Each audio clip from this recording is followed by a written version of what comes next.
Welcome to sakshieducation.com. I am Mahendra Reddy, director of Kanishka IAS study circle.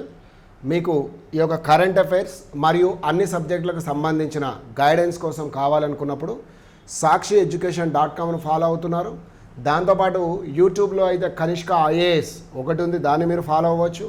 లేదా Kanishka IAS యాప్ను కూడా మీరు download చేసుకున్న ఏ విధంగానైనా మీకైతే అవకాశాలు పుష్కలంగా ఉన్నాయి. ఈ యొక్క పోటీ పరీక్షల గైడెన్స్ను మీరు పొంది విజయం సాధించడానికి sakshieducation.com మరియు కనిష్క ఐఏఎస్లు మీకు ఎప్పుడు సంపూర్ణంగా సహకారాన్ని అందిస్తాయని తెలియజేస్తున్నందుకు సంతోషిస్తున్నాం. అదేవిధంగా మొదటిది ఏం రాశాను నేనంటే ఉమెన్ ఎంపవర్మెంట్. అసలు ఎంపవర్మెంట్ అంటే మీనింగ్ ఏంటంటే మనందరికీ తెలిసినంత వరకు ఈ యొక్క సాధికారికత అంటాం. ఏం సాధికారికత, దేనికి సంబంధించింది అన్నది కనుక మనం చూస్తే భారతదేశంలో మహిళా సాధికారికతకు వ్యవసాయ రంగం, సెల్ఫ్ హెల్ప్ గ్రూప్స్ మొదలైనవి చాలా చేయూతనిస్తున్నాయని మనకు తెలుసు. భారతదేశంలో ఆహార ధాన్యాల కొరత ఏర్పడినప్పుడు భారతదేశం ఏం తీసుకొచ్చింది? గ్రీన్ రెవల్యూషన్ అనేది, అంటే అధికోత్పత్తి వంగడాలను వాడడం, ఆధునిక యంత్రాలను ఉపయోగించడం, దాంతోపాటుగా ఈ యొక్క ఎరువులను, పెస్టిసైడ్స్ అండ్ ఫర్టిలైజర్ మొదలైన వాటిని పెంచడం. దీంతో వ్యవసాయంలో విప్లవం ఒకటి ప్రారంభమైంది.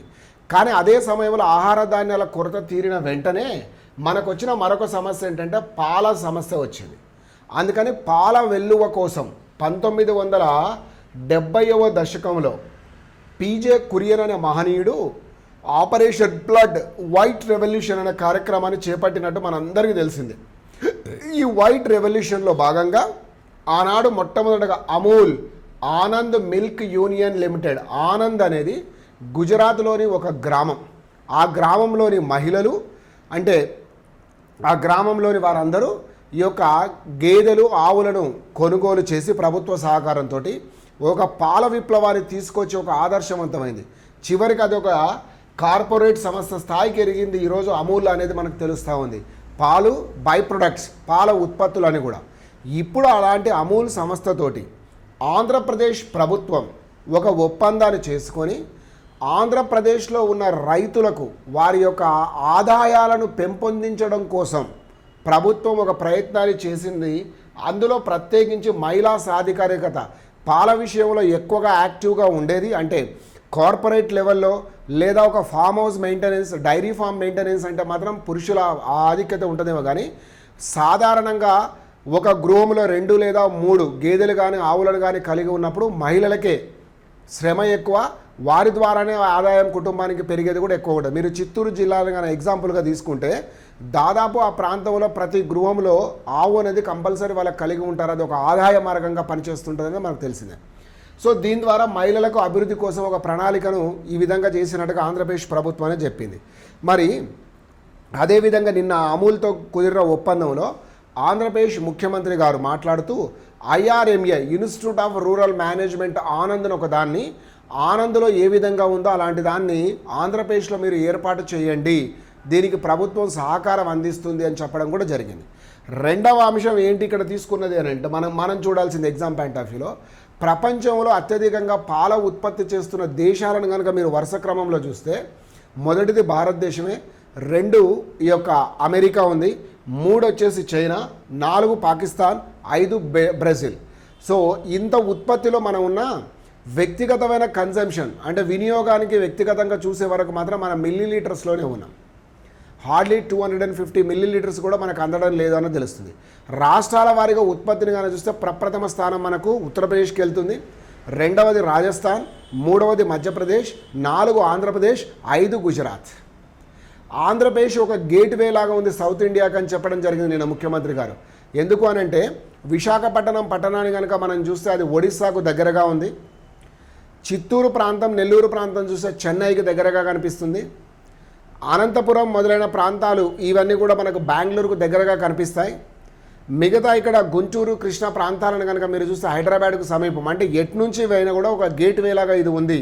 కాబట్టి అపారమైన అవకాశాలు ఉన్నాయి. వీటిని అందిపుచ్చుకొని ఇక్కడ ఉన్న ప్రజలు అభివృద్ధి చెందితే మంచిది అన్న కోణంలో ఆయన చెప్పడం జరిగింది. ఇక రెండవది ఐప్యాడ్ అని రాశాను. ఈ యొక్క ఐప్యాడ్ అనేది దేనికి సంబంధించిన వార్త అన్నది కనుక మీరు చూస్తే ప్రధానంగా ఆంధ్రప్రదేశ్ ప్రభుత్వం 8 మరియు 9వ తరగతి విద్యార్థులకు డంగల్ లేదా ఐప్యాడ్లను అందజేసి దాని ద్వారా విద్యను అందించాలని నిర్ణయించినట్టుగా మనకు ఒకటి కనిపిస్తూ ఉంది. మరి వీళ్ళు విద్యను అందించాలన్నది ఐప్యాడ్లు అందించాలి 8th లేదా 9th అనుకున్నాం. దీని ద్వారా ప్రభుత్వమే స్వయంగా వారికి అందజేసి దాని ద్వారా విద్యాబోధన చేస్తే ఆన్లైన్ అనే ఇబ్బందులు లేకుండా తొలగించిన వాళ్ళం అవుతామని చెప్పారు. 8వ తరగతి నుంచే వాళ్ళకు జీవన నైపుణ్యాలు అంటే లైఫ్ స్కిల్స్తో పాటు కెరీర్ కౌన్సిలింగ్ మొదలైనవి కూడా అవగాహన అనేటివి కలిగిస్తేనే వారికి లాభం అని చెప్పడం క్లియర్గా ఈ యొక్క అంశం దగ్గర మనకు కనిపించింది. తర్వాత ముస్కాన్తో అన్నాం. సో నిన్న ఆంధ్రప్రదేశ్ జీడిపి గౌతమ్ సావంగ్ గారు ఐపీఎస్ మాట్లాడుతూ ఆపరేషన్ ముస్కాన్ ద్వారా చాలామంది అనాథ పిల్లలు లేదా కుటుంబం నుంచి వేరుపడి తప్పిపోయిన వారందరినీ కూడా తిరిగి వాళ్ళ కుటుంబాలకు చేర్చే అవకాశం దక్కింది, ప్రత్యేకించి కరోనా సమయంలో అని చెప్పేసి పోలీసు యంత్రాంగాన్ని వారు బాగా సపోర్ట్ చేయడం జరిగింది. చాలామంది వీధి బాలలుగా ఉన్నవారు లేదా హోటళ్ళ వంటి వాటిలో పనిచేస్తున్నవారు ఇంకా ఈ యొక్క ఇటుక బట్టీలలో పనిచేస్తున్న వాళ్ళందరినీ కూడా ఈరోజు పాఠశాల వైపు మళ్లించడానికి పోలీస్ వ్యవస్థ కూడా చాలా కృషి చేసిందన్న దీని ద్వారా మనకు తెలుస్తుంది. ఇప్పుడు నేను వ్యాక్సిన్ అనే అంశాన్ని తీసుకొని చెప్తున్నాను. సో మనకు నిన్న మొన్న 2 రోజులుగా వార్తల్లో కనుక చూస్తే ఆక్స్ఫర్డ్ విశ్వవిద్యాలయం వారు రూపొందిస్తున్న ఈ యొక్క వ్యాక్సిన్ చాలా వరకు ప్రయోగాలలో సఫలమవుతూ వచ్చింది. ఇకపై నెక్స్ట్ స్టేజ్లో బ్రిటన్తో పాటుగా United states of America, Brazil, south అమెరికాలలో కూడా ఈ యొక్క టెస్ట్లను చేసి మార్కెట్లోకి తీసుకొస్తాం. మరి భారతదేశంలో ఈ ఆక్స్ఫర్డ్ వ్యాక్సిన్ తయారీకి సంబంధించి ఎవరితో ఒప్పందం ఉంది? భారతదేశంలో ఉన్న సంస్థల కంటే సీరం ఇన్స్టిట్యూట్ ఉంది. సీరం ఇన్స్టిట్యూట్ అనేది పూనా పట్టణంలో కలదు. ఈ యొక్క పూణే పట్టణంలో ఉన్న దీనికి సంబంధించిన CEO గారు నిన్న మాట్లాడుతూ అంటే దాదాపు ప్రతి నెలకు మేము అంటే ఒక 2 నెలలనే 300 నుంచి 400 మిలియన్ల ఉత్పత్తి చేయగలము. ఉత్పత్తి అయిన వాటిలో కనుక సగానికి సగం మేము భారతదేశానికి అందిస్తాం, తర్వాత ప్రపంచ దేశాలకు ఎగుమతులు చేస్తామన్నారు. దాని ధర కూడా చాలా వరకు అందుబాటులో ఉండే అవకాశం ఉంది. హార్డ్లీగా ఒక 1000 రూపాయల వరకు మాత్రమే దీని ధరను నిర్ణయించే అవకాశం ఉందని కూడా ఆయన చెప్పడం సంతోషకరమైన వార్త. కానీ వారి యొక్క అభిప్రాయం ప్రకారం మాత్రం ఇప్పుడు మనం అనుకుంటున్నట్లుగా ఆగస్టు సెప్టెంబర్ అని కాకుండా వచ్చే సంవత్సరం జూలై వరకు చాలా వరకు పూర్తి స్థాయిలో ఇది రావచ్చు అని చెప్పడం మాత్రం జరిగింది. ఇది వ్యాక్సిన్ సంబంధించి. అదేవిధంగా భారతదేశంలోని భారత్ బయోటెక్ వ్యాక్సిన్ తయారీదారులు కూడా ప్రయోగాత్మకంగా ఈ యొక్క క్లినికల్ ట్రయల్స్ రోటక్, హైదరాబాద్, వైజాగ్ ఇలా రకరకాల ప్రాంతాలలో 13 ప్రాంతాలలో దీన్ని ప్రారంభించారు. ఫస్ట్ స్టేజ్ చాలా సక్సెస్ఫుల్గానే జరుగుతుంది అన్నది మనకు తెలిసిందే. 75th NSS అన్నాను, నేషనల్ శాంపిల్ సర్వే. ఏంది నేషనల్ శాంపిల్ సర్వే అన్నది కనుక మీరు చూస్తే 75వ నేషనల్ శాంపిల్ సర్వే ఆరోగ్యానికి సంబంధించిన దాని విషయంలో జరిగింది.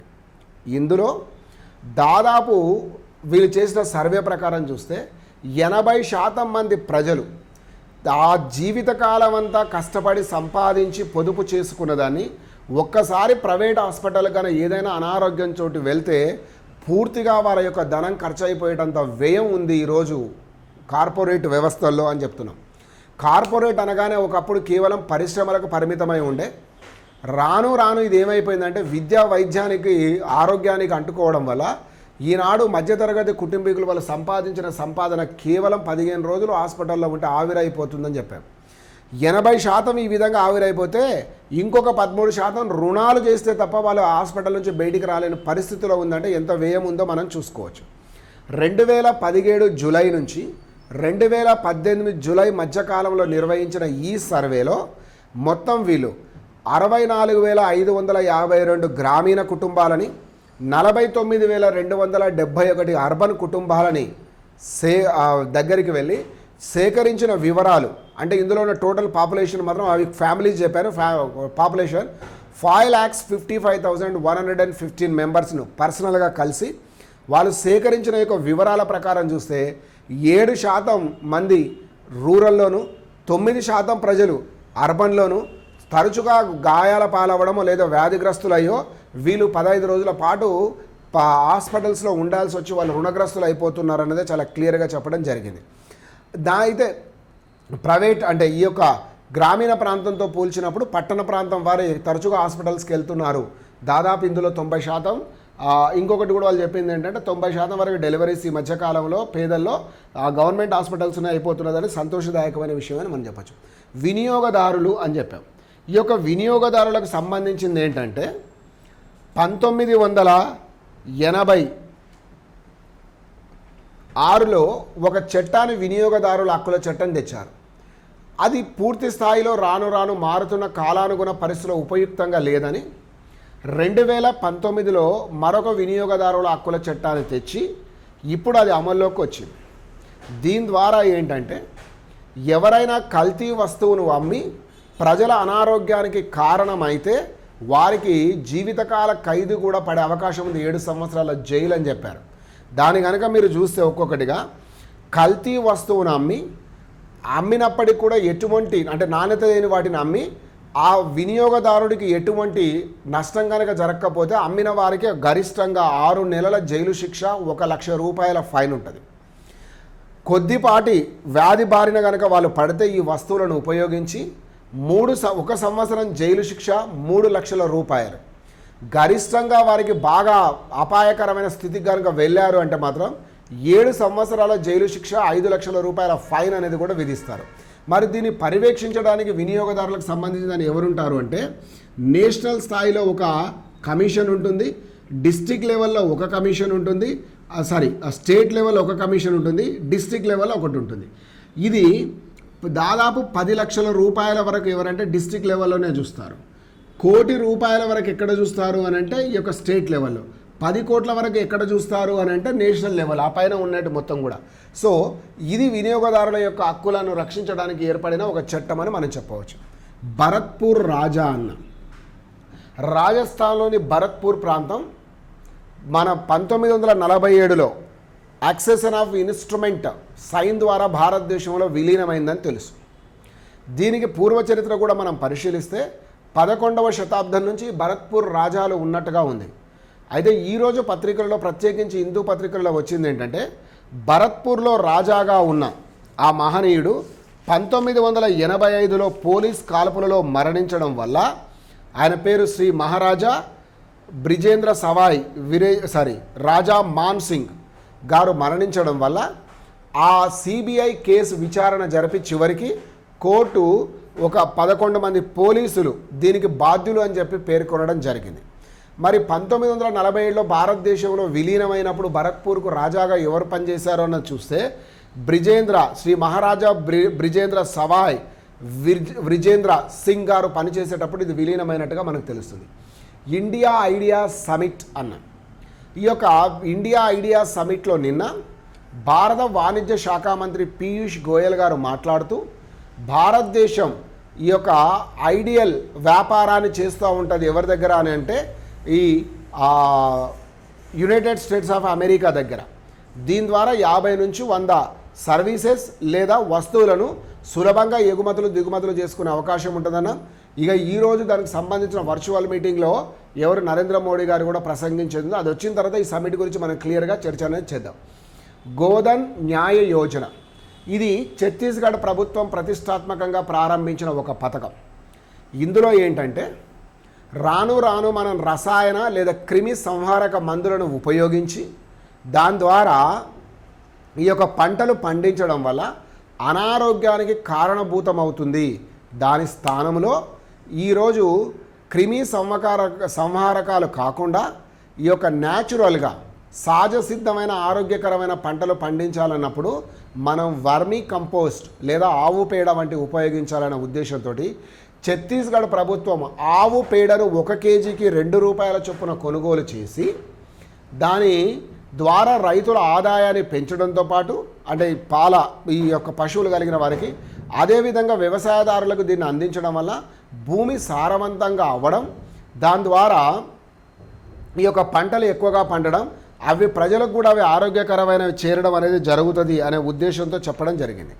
మరి అదే కాంటెక్స్లో కనుక మనం మరొకటి చూస్తే ఈరోజు సేంద్రియ వ్యవసాయానికి రక్షణ ఇవ్వాలని చెప్పేసి కేంద్ర ప్రభుత్వం నిర్ణయించినట్టుగా మొత్తం భారతదేశంలోని భూములను సాయిల్ టెస్ట్ అనేది జరిపి దాని ద్వారా ఏ ప్రాంతంలో ఏ రకమైన ఈ యొక్క మూలకాలు తక్కువగా ఉన్నాయి, నైట్రోజన్ తక్కువగా ఉందా, మెగ్నీషియం తక్కువగా ఉందా, లేకపోతే ఫాస్ఫరస్ తక్కువగా ఉందా అన్న దాని ఆధారంగా ఏమి మార్పులు చేసుకోవాలనే కోసం పరీక్షలు జరిపి దానికి సూచనలు ఇస్తాం అని చెప్పడం జరిగింది. అందులో కనుక మనం చూస్తే గజియాబాద్ దగ్గర ఒక జాతీయ పరిశోధనా కేంద్రం ఉంది. ఇప్పుడు ప్రాంతీయ పరిశోధనా కేంద్రాలను కూడా దీనికి సంబంధించినవి ఏర్పాటు చేస్తున్నాం అని ప్రకటన చేస్తూ బెంగళూరు, భువనేశ్వర్, ఇస్సార్, ఇంపాల్, జబల్పూర్, అదేవిధంగా ఈ యొక్క పంచ్కుల, నాగపూర్ ప్రాంతాలలో ఇవి ఏర్పాటవుతాయి. దీని ఆధారంగా వ్యవసాయంలో నాణ్యమైన ఉత్పత్తులు జరిగే అవకాశం ఉంటుంది అని చెప్పి మనకు తెలుస్తుంది. UAE, United Arab Emirates, all mall అనేది రాస్తాం. సో నిన్న వీళ్ళు జపాన్ నుంచి ఈ యొక్క యునైటెడ్ అరబ్ ఎమిరేట్స్ వారు అంగారక గ్రహం పైన పరిశోధనలు చేయడానికి దాదాపు 40 కోట్ల కిలోమీటర్ల దూరంకి ఒక ప్రయోగాన్ని జరిపారు. అక్కడ దాకా ఈ నౌక వెళ్ళి అంగారకుడి పైన జీవరాశులు ఉండే అవకాశం ఏమైనా ఉందా అని తెలుసుకోవడం కోసం చేసిన ప్రయత్నం అని తెలుస్తుంది. గగనతలములో అన్నాం. సో ఇటీవల కాలంలో భారత్, చైనాల మధ్య ప్రత్యేకించి గాల్వాన్ లోయలో జరిగిన సంఘటన అనంతరం 2 దేశాల మధ్య ఉద్రిక్తత పరిస్థితులు ఏర్పడ్డాయి. ఒకవేళ ఇది పూర్తి స్థాయి యుద్ధానికి కనుక దారితీస్తే సంఖ్యాపరంగా కానీ, టెక్నాలజీ పరంగా కానీ, లేదా అణ్వస్త్రాల పరంగా కనుక చూస్తే చైనాది భారతదేశం పైన కొంతమేరకు పై చేయి ఉన్నట్టు కనిపించినా వాస్తవంగా కరోనా అనేది వచ్చిన తర్వాత అది ప్రపంచ మానవాళికి ప్రమాదంగా పరిగణించిన తర్వాత ఆ వచ్చిన కరోనాకు చైనానే కారణమని ప్రపంచం భావించిన తర్వాత చైనాకు వివిధ దేశాల నుంచి మద్దతు ఉంటుందనుకోవడం మాత్రం అపోహ అన్నది. ఈ యొక్క ఉద్రిక్త పరిస్థితులు తలెత్తిన వెంటనే భారతదేశానికి విమానాలను, యుద్ధ విమానాలను సరఫరా చేయడానికి, అదేవిధంగా రాడార్లను అందించడానికి ఈ యొక్క అమెరికా, ఫ్రాన్స్, ఇజ్రాయెల్ దేశాలు ముందుకొచ్చాయన్నది మనందరికీ తెలిసిందే. కాబట్టి దాని పరంగా కనుక మీరు చూస్తే ఈనాడు ఫ్రాన్స్ దేశం వారు రఫేల్ విమానాలను జూలై 29 నాటికి మనకు కొన్ని అందజేయబోతున్నారు. అందులో వాటిలో మిటియోర్ మరియు శుల్కా అని పిలువబడే 2 క్షిపణులు కూడా ఇందులో ఉంటాయని. మిటియోర్ అనేది గగనతలంలో 120 కిలోమీటర్ల దూరంలో ఉన్న ఏరోప్లేన్ వేరే వాళ్ళ దాన్ని పేల్చివేయగలదు. అదేవిధంగా శుల్కా అనేది ఈ యొక్క ఉపరితలం నుండి 600 కిలోమీటర్ల దూరంలో ఉన్న వాటిని కూడా పేల్చివేయగలదు. పైగా ఈ యొక్క ఎయిర్ ఫోర్స్ విషయంలో కనుక మనం చూస్తే భారతదేశం కంటే చైనా కొంతమేరకు బలహీనంగానే ఉందని కనిపిస్తుంది. దాదాపు భారత సరిహద్దులకు 500 కిలోమీటర్లకు దూరంలో మొదటి ఒక బేస్ ఉండడం, మళ్ళీ 1000 కిలోమీటర్లలోపు ఇంకో బేసు, తర్వాత 3వ బేస్ 1500 కిలోమీటర్లు. అంటే అవి అక్కడి నుంచి తేలికైన ఈ యొక్క క్షిపణులు కానీ లేదా బాంబులు కానీ తీసుకురాగలవు తప్ప బరువైన తీసుకురాలేవు. 2 పెట్రోల్ కూడా వారికి సరిపోదు ఇంత దూరం వచ్చి వెనక్కి వెళ్ళడానికి అన్నదే ఒక వార్తగా మనకు కనిపిస్తూ ఉంది. సో గగనతలంలో భారతదేశానికి పై చేయి ఉంది అన్నదే వ్యాసకర్త అభిప్రాయం. ఇండియాను కాదని చైనా వైపు ఇరాన్ మొగ్గు చూపుతుంది. ఎందుకు అన్నది మనం చూస్తే క్వాట్రా చట్టం అమెరికా తీసుకొచ్చిన తర్వాత ఏదో విధంగా ఈ యొక్క ఇరాన్ను ఆర్థికంగా దెబ్బతీయాలనే ఉద్దేశంతో తీసుకురాబడిన దాంట్లో ఆ క్వాట్రా చట్టానికి అనుగుణంగా భారతదేశం ఆ ఇరాన్ నుంచి పెట్రోల్ కొనుగోలును ఎప్పుడైతే నిలిపివేసిందో దీంతో వాళ్ళ ఆదాయ మార్గం కోసం చైనా వైపు మొగ్గు చూపారు. కానీ వాస్తవంగా ఎక్కువ కాలం పాటు ఆ ప్రయాణం ఉండదు. భారతదేశం ఎప్పటికీ సహజసిద్ధమైన మైత్రి దేశం అనేదే వ్యాసకర్త అందులో అభిప్రాయాన్ని వెలువచ్చడం జరిగింది. Have a nice day. Thank you for all.